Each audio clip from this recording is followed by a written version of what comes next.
on my corner like the cold crush. Had smokers lining up the block like a gold rush. The saying live fast and die young is what they told us. The way that they... What's up, YouTube? It's me, Artisan MC, and tonight I'm going to give you my reaction to Obi-Wan Kenobi Episode 5. Well,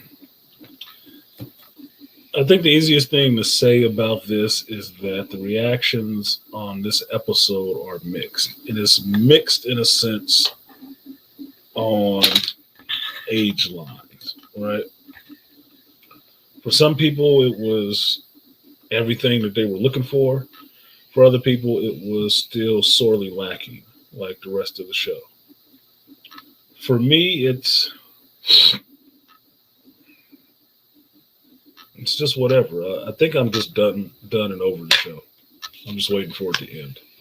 I really am. This episode sees Obi-Wan Kenobi after he has escaped from the Temple Inquisitorius or whatever the fuck, and he's gone back to what would be the rebels' little stronghold on, or little outpost on Jabim, and Vader and Reva have tracked him back to that point. Now, at this point, it's interesting in a sense because you get a flashback with Obi-Wan and Anakin, and basically Ewan McGregor and Hayden Christensen having a lightsaber duel when Anakin was still Obi-Wan's Padawan, right? That they're just dueling with each other to practice, but there is a lesson fed in that practice that goes to the overall story. And this is one of the things I thought this episode did good, is it shows that Obi-Wan and Anakin know each other. They've known each other for years. They've trained together and been in scrapes together for years. They really know each other. Know in the sense that I understand how this person thinks. I understand what this person would do in these kind of situations. And you see that works both ways. It's not just in Vader being able to track Obi-Wan and understand what he's going to do, but also in Obi-Wan understanding, I know what Anakin's going to do, which means I know what Vader's going to do. I know how he's going to play this. I know how hard he's going to go in this situation. That was cool. That was a cool nod. Seeing Hayden Christensen and Ewan McGregor on screen again having a lightsaber fight, that was cool to a sense too. Although I think they messed up the de-aging on Obi-Wan. It looked like his face was just floating on him, right? And it doesn't look like they de-aged Hayden Christensen any. He looks like he's just his regular age that he is now, but they didn't age him any. Which, in my sense, I was trying to explain this to Dr. T. They should have swapped it. Obi-Wan could look a bit older. Could. But Hayden should have looked a bit younger as well. Because in this sense, if you look at it, Hayden Christensen looks older than Obi-Wan Kenobi in that scene. Because of the de-aging. It does. Now, while the fight is all right, it's one of the better fights in this series. And it's supposed to be, a memory of something that happened in the past. Oh, yes, it is. But I digress from that point. You get Vader sending down some troops to go and get Obi-Wan out of here, out of this stronghold. But the whole understanding is that how these two people know each other so well and how they play off each other, how Vader kind of pushes Obi-Wan to actually give himself up because he knows what Obi-Wan cares about. And that Obi-Wan cares about protecting life over himself. Now, this is the part that I still have a bit of a sticking point on, because this is only episode 5. Back in episode 3, he was letting people die and everything else. So Did I miss some major character development over one episode? I mean, that must have been a hell of a shuttle trip to the Citadel Inquisitorius, or whatever the fuck they call it in damn thing. That must have been a hell of a trip. Must have been, because over that whole trip, it seems like he found a little bit of his balls and his use of the Force again, and now he's out actually caring about people, trying to, rally them and get them to work together to get to safety. When not 2 episodes ago, he was letting people just get choked out of windows and necks broken and not doing a damn thing. So, seems a little convenient for the story to me, right? But be that as it may, they send the troops in to go put some pressure on Obi-Wan to get him to try to reveal himself, right? Get him to come out. Now, through that, you get more dialogue with these other independent people. One of the things that stuck out to me was Roken, played by O'Shea Jackson Jr., Ice Cube's son, or OJ Jr., right? And something struck me funny when I was watching that scene, because I'm looking at how he's dressed and his haircut and stuff like that, and I'm like, dude, am I watching Ghost of Mars? I thought I was watching Ghost of Mars for half a second, because he looks just like his father looked in Ghost of Mars, which is kind of funny to me, right? But beyond that, he says some dumb lines. It's like, that's all they gave him to do was dumb lines to spout off? So anyway, you get some development with Reva in the sense that Vader, oh my God, I must be tired. Vader actually pins the Grand Inquisitor on Reva. She's the Grand Inquisitor now. And she's taking these stormtroopers down to Jabim to actually get Obi-Wan out of there. And they end up in this horseshoe-like cavern in front of this door. And one of the things I spotted in this is how fucking tiny this whole place is. It looks really crowded. It looks like a set. Like, legit, it looks like a set. Very small, very cramped, with a bunch of people in armor. Maybe some of them CG. I don't know. Right. Now, they have a point at which Reva's down there and Obi-Wan is on the other side of the door, and they have a conversation. Now, what nobody, I would think, was surprised about in this whole thing is that Reva was a Jedi youngling at the temple at the time of Order 66. Right? If you watch the first episode, you kind of figured that shit out. Now, what you also find out is Reva's experience at that time, which is seeing Anakin Skywalker roll through with some stormtroopers, cutting down the fucking younglings that were with her. Okay, that gets into more of Anakin being a child murderer like nobody's business. He does not have a problem with the sides. Okay, he cut them down all the same. It don't matter to him. I am really not liking that being played up so much with Anakin. I'm really not. I really don't. I mean, I was accepting of the fact that when Shmi died in Tusken Raider, bondage, when he came out, he killed everybody, the women and the children. I can kind of accept that as a moment of rage, a moment of vengeance for the loss of his mother, because they were holding her hostage, prisoner, and beating her up and everything else, and she died. I could see that. Episode 3, I told you, I didn't like the fact that he broke that kid's neck for going out and trying to save his father. I didn't like that shit at all. I didn't think anything fucking cool was about it. Nothing. Now, in this episode, you got him seen to have killed some younglings on camera. Now, whereas George Lucas in the prequels hinted at it that, he killed younglings and you didn't see him doing it. This one, you see him cutting down fucking younglings. And I'm like, Why are we trying to make Darth Vader so fucking? Excuse me, I should correct myself. Darth Vader seems so dark that he just has a penchant for killing kids. That seems a bit tone deaf. I'm not thinking they recorded this yesterday, but seems a little bit tone deaf for the culture. It does. But be that as it may, you find out that Riva was there at the temple during Order 66. Anakin Skywalker cut down those younglings and ran her through. Now, while he cut down the other two younglings, he just poked her, gave her a little poke with the lightsaber, but didn't check if she was dead or anything. Just left.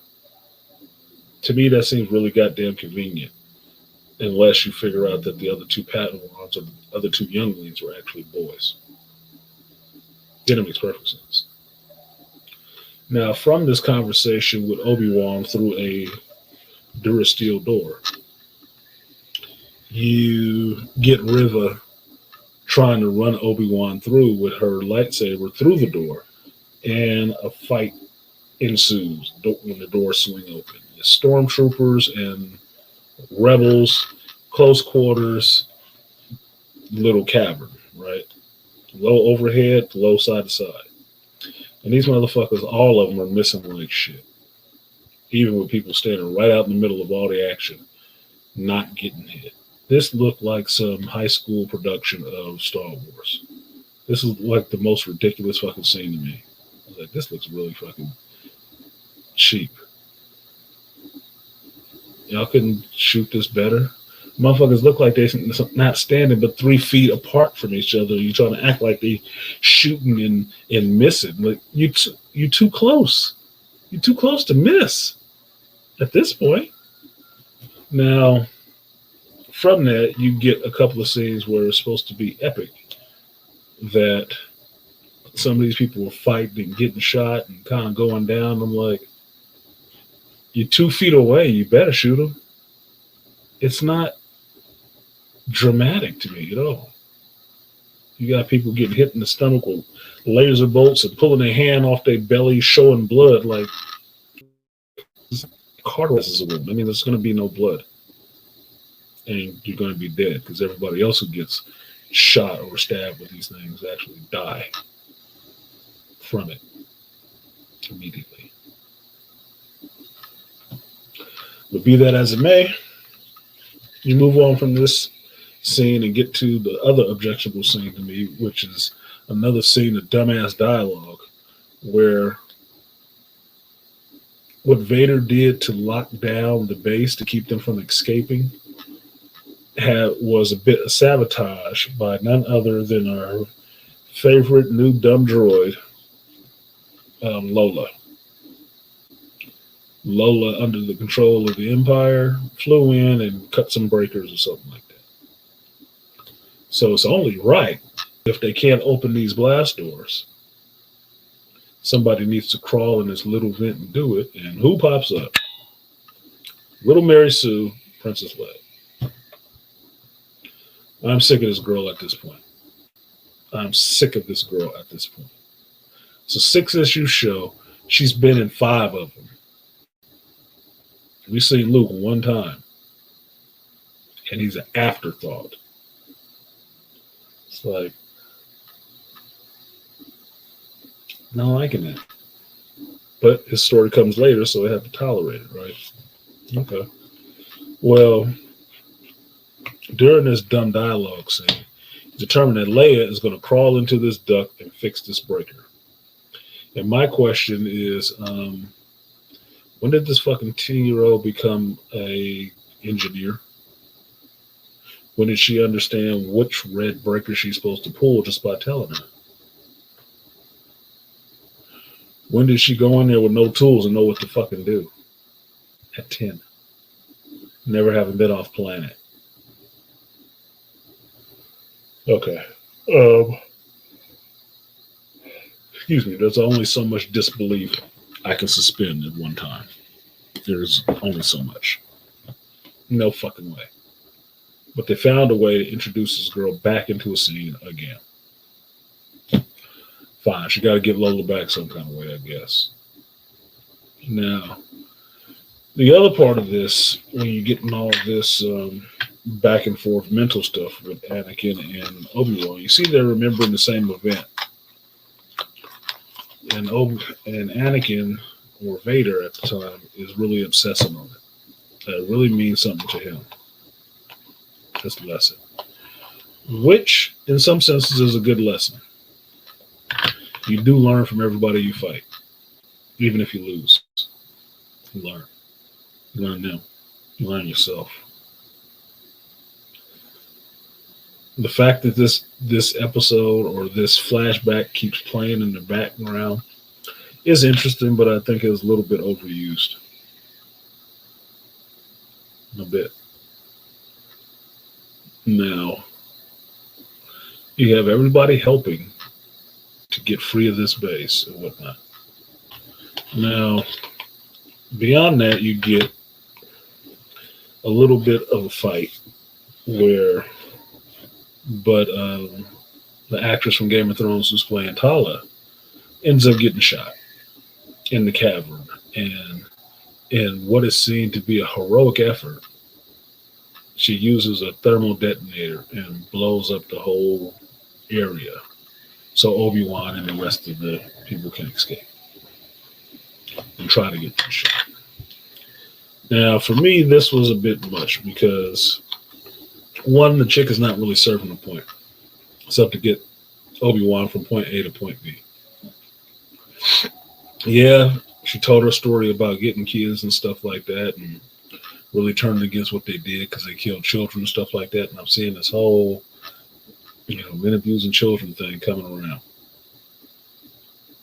The whole was to go out there and now be, kind of a double agent inside. And during that time, she helped the rebels as much as she could. Now, that's all well and good if you weren't going to kill this character a scene later.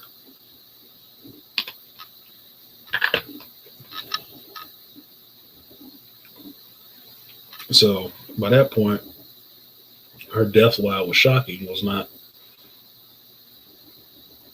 blowing my fucking cape up. Now, the next scene you get, after you see Obi-Wan parrying bolts and stuff like that and handling his lightsaber a hell of a lot better over the last day or so. That the stormtroopers are too close to getting in here, and then Obi-Wan realizes what he must do, which is what Darth Vader had already knew from the jump. He's going to sacrifice himself for these people as soon as he's pushed into a corner. That's what he wanted them to do. So Riva is there. Obi-Wan gives himself up. And then you have an interesting turn of events when Obi-Wan is brought before Riva to where he offers to make her a deal. And you find out that Riva has a mad on for Anakin because he killed the young ones. But she has more of a mad on for Obi-Wan because Obi-Wan was the one who trained Anakin.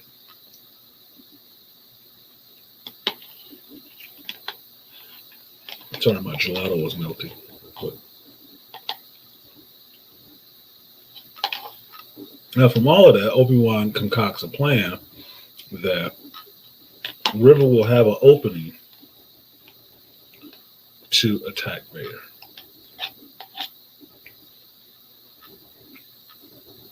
And this is on to review territory now. And her and Obi-Wan conspire together to attack Vader.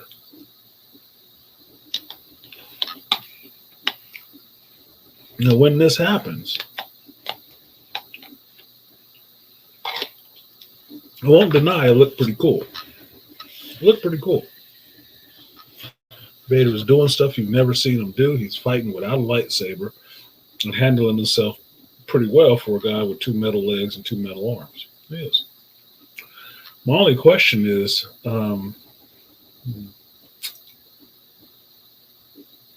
when did he get so strong? And I saw this already in The Last Jedi. Or excuse me, Rise of Skywalker. Now, this is what irritated me. There's a regurgitated scene that they took from another movie. And the scene is, which plays like a video game scene. Vader comes down, or excuse me, Jabil, the planet. And he wants Obi-Wan. And Riva and Obi-Wan now conspiring to plan together. Let Obi-Wan go into the tunnels after she had already called Vader and said she had him. Now, my question is, Riva is standing there with all these damn stormtroopers and just caught Obi-Wan Kenobi and let him go in front of him. Nobody think to say anything to Vader about this shit? Or don't know she on some subversive shit? Or they just... Now, as ridiculous as it is, the regurgitation scene is the one that really just like had me giving to Chris Pratt, or excuse me, giving to Star-Lord.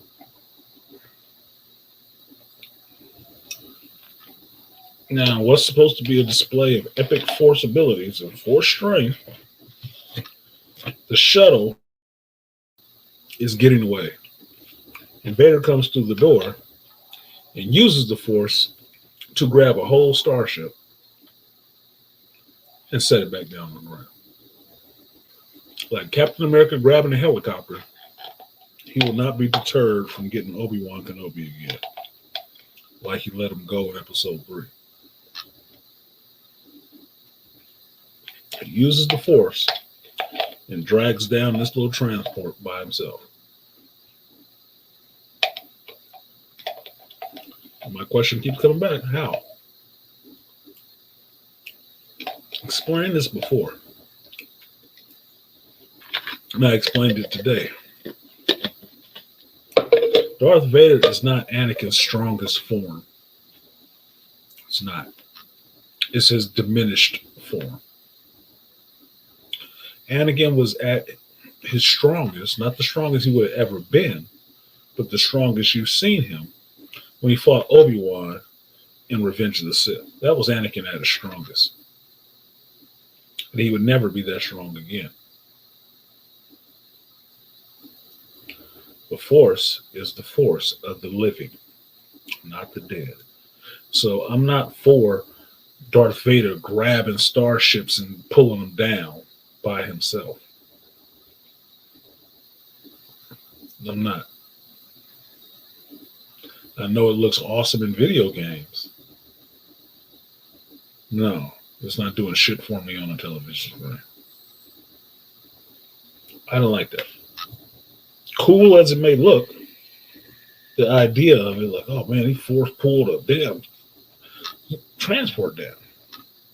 Couldn't have did it. He wasn't strong enough. Emperor could have told you that. Now, once he's pulled down this starship, no force lightning, and made it land, the other ship that was behind it takes off and leaves.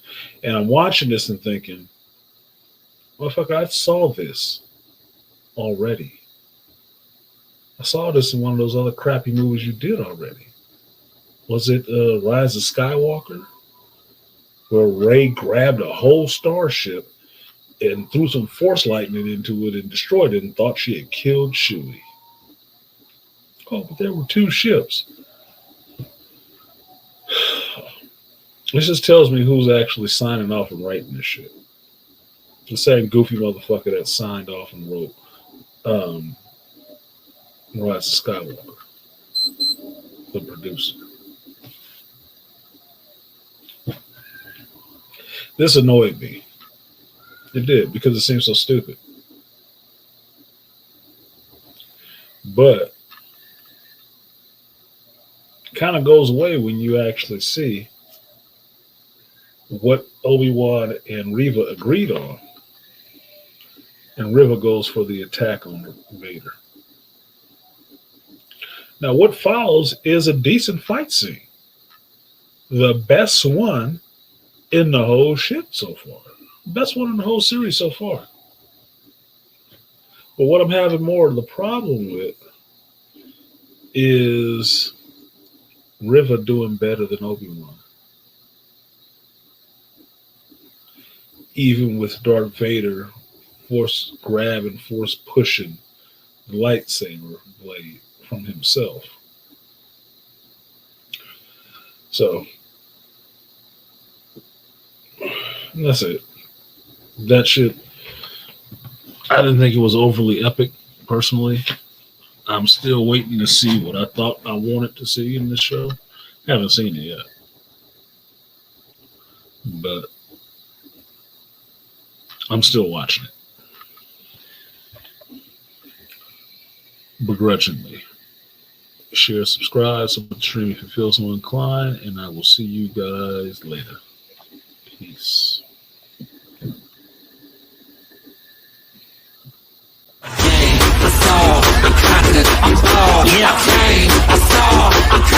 I'm bald. Yo, we should get him, so I